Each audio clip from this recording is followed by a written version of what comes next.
Hey, happy day. Countdown to the live challenge workshop, which starts on Monday, just 2 days away. This is our second or number two biggest lesson that I've learned in my last 47 years of business.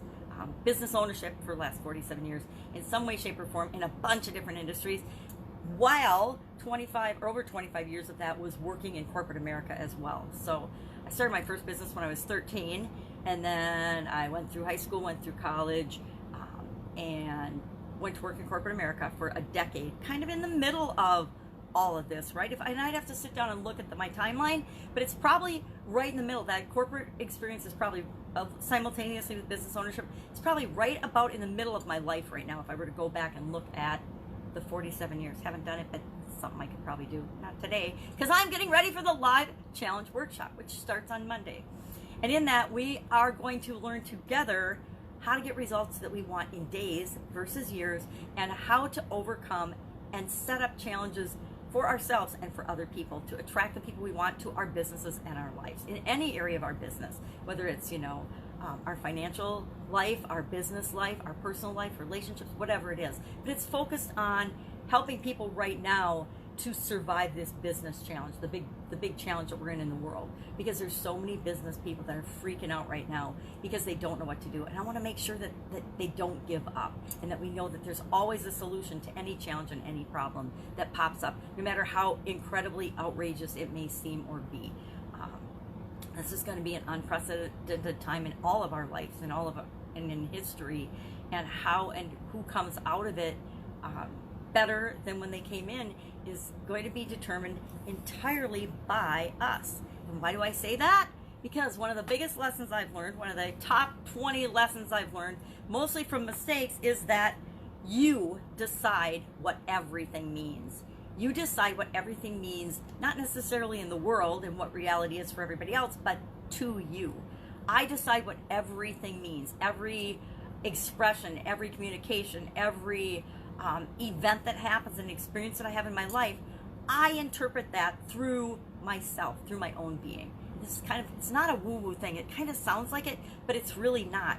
But every experience that we have, every person we meet, every thing that we do, every action, every choice, every decision is filtered through our meaning of that decision. That's why so often we focus on the past and we look at all of our past mistakes and we beat ourselves up, because we're judging and beating ourselves up and filtering that experience and comparing it to all the other experiences that we've had, or to things that we've heard about that other people have done, or other experiences that they've had. Comparing ourselves to others, that we don't have to do that, right? I don't know how or why we start doing that. It's natural. It's totally guilty of it, right? Well, why does that person have, 1 million views of their, and I ask this a lot with my granddaughter, why on earth do they have 3.5 million views of that YouTube video? That is unbelievable. And then I think about, well, because they are meeting the needs of the people that they're targeting better than other people that only have 10 views of their videos, right? So we decide what everything means, and that applies to absolutely everything. And a lot of times, guess what? We decide if we're giving meaning to things that other people do and say. I would say about 80% of the time or 90% of the time, we are wrong. If we are giving meaning and intention to what other people do and say, and we're thinking that we know why they said that or why they did that thing, almost all the time we're wrong, because they're coming at the same situation from their own set of experiences and emotions and thoughts and beliefs and feelings, just like we are. So it's scary. It's meaning you have to take a lot of personal responsibility. But once you understand it, it's really, really powerful. If you understand that you get to decide and interpret what everything means, once you take 100% responsibility for that and understand that you now have complete control over things that you never thought you had control over before, it is mind-bogglingly freeing, and it's incredible what you can accomplish knowing that, hey, yeah, that happened. I can interpret it this way, like I am originally programmed to interpret it, and think that someone is judging me or hates me or doesn't like me or thinks I'm stupid, or I can look at it another way. Now, how could I look at it from their perspective and say, well, maybe that's kind of how they feel about themselves, and that's why they're projecting and judging me that way, and it really doesn't have anything to do with me, but it does entirely have to do with them. Think about a relationship that you've been in when you break up, and the person says, it's not you, it's me. You know, you're an awesome person, but this is all about me. Guess what? They're telling you the truth. It isn't about you. You are an awesome, lovely person. You're just not the right person for them, and they're definitely not the right person for you if they're telling you it's not you, it's me. They are being honest, and we will ascribe all kinds of excuses and reasons and blame ourselves up and beat ourselves up over that failed relationship when it had nothing to do with us. It's entirely about the other person. How do I know this? I did the same thing in my divorce. I blamed myself for 100% of my marriage not working out and failing, and beat myself up for a long time, way longer than I should have. And I'm sure I still fall into that trap of when something triggers me that I think, oh, well, that's because I did this or I said that, and so the ex interpreted it that way. No, that's not it. In some situations, it's not you, it is them, and it's how you're interpreting the situation, because we put on all these filters and things that we don't have to. So realize you get to decide what everything means. Everything from what having a cup of coffee in the morning means, everything from determining what a word means. You get to decide what love means. You get to decide what happiness means. You get to decide what success means. You get to decide what having a business, growing a business, having a career, all of those things mean to you, and that becomes your reality and the direction that you set your life in. And so it's one of my favorite things, and it was a very hard fought, hard learned lesson. And one of the things I do for fun now that helps to remind me of this is that I get to decide what everything means, and you get to decide what everything means, which will then in turn create your reality and my reality, because all of our reality is different, right? We all think that the world is, or not all of us, but a lot of people in the world think it's black and white, this is reality, this is the way the world is, this is the facts. But guess what? Are the facts really the facts? Or are they information put forth for us to look at and evaluate and decide how it applies to us and how it impacts us? I say that very few things are factual or actual laws, right? Even all the laws are made up. Time is, I might lose some people here, but time is something that we made up to be able to work with one another, to interact as human beings. Money is the same thing, right? Money is made up, right? Somebody made up the monetary system. Somebody made up math. Somebody made up science. Somebody's made up everything that exists today. It was first created, and then as an idea or a thought, and then it's been spread out in the world. And some thoughts, some ideas have spread like wildfire and are incredibly powerful. Like money and time are an incredibly powerful thing that help make humanity and our lives work.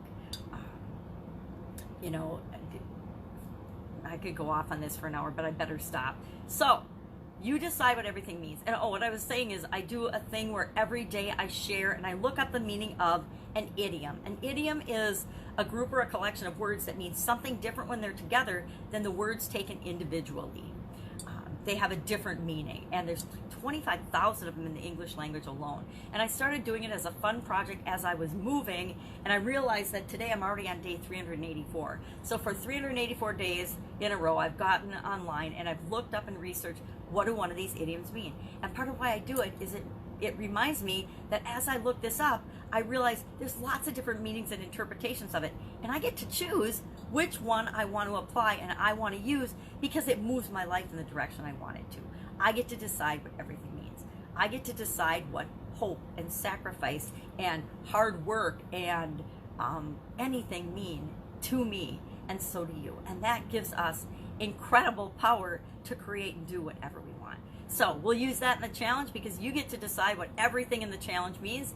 Starting Monday, we're starting the challenge, live challenge, noon Eastern on the Thrive Challenge page. You can see the link in the comments below, but make sure that you join the Thrive Challenge group because that's where we will do the daily action item. Because guess what? We already talked about this. One thing a day moves you faster toward your goal than anything else you can imagine. Than not doing the one thing a day, right? So I'm going to expect you to do one thing a day and share it in the thread on the private group, because in the private group, anybody can listen, right? Anybody can go to the Thrive Challenge page and watch the video, because it'll be available for 24 hours. Well, actually, it'll be available through the whole challenge. But we'll do it at noon, and then I think we're going to do a watch party replay live at probably 8 p.m. Eastern. I think that'll be a good time. And then it'll still be available, and you can watch and catch up and do it.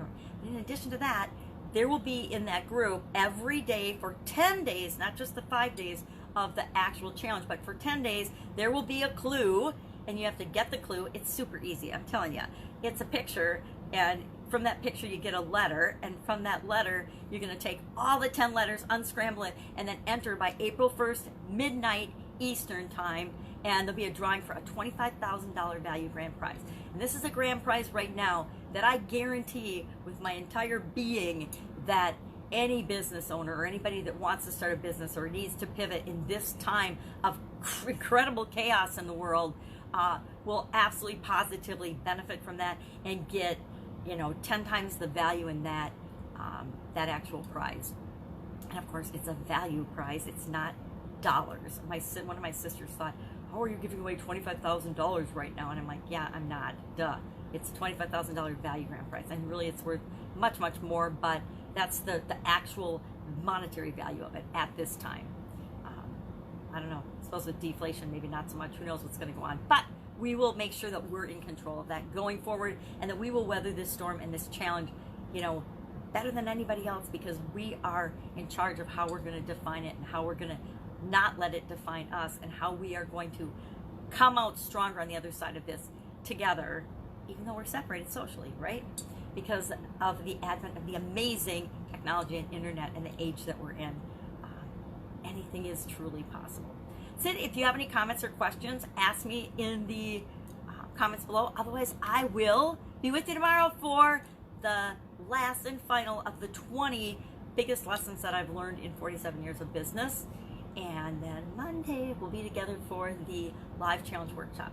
Get ready. I'm actually tweaking it right now for what's going on in the world, because instead of just wanting to do certain things for our business, we now have to keep in mind there's a whole set of different things that our customers are facing, and different problems that our customers are facing right now than they were even a week ago. And that meant I got to make changes in what? Now, this is a foundational way of dealing with things. It's a foundational thing that over my entire life has not changed. It's a process and a system that I've used personally tens of thousands of times, if not more, and done with tens of thousands of people, if not more, and worked them through this process and shared this process with them. So it is a foundational, time-proven way of doing something, way of dealing with challenges, and way of creating challenges.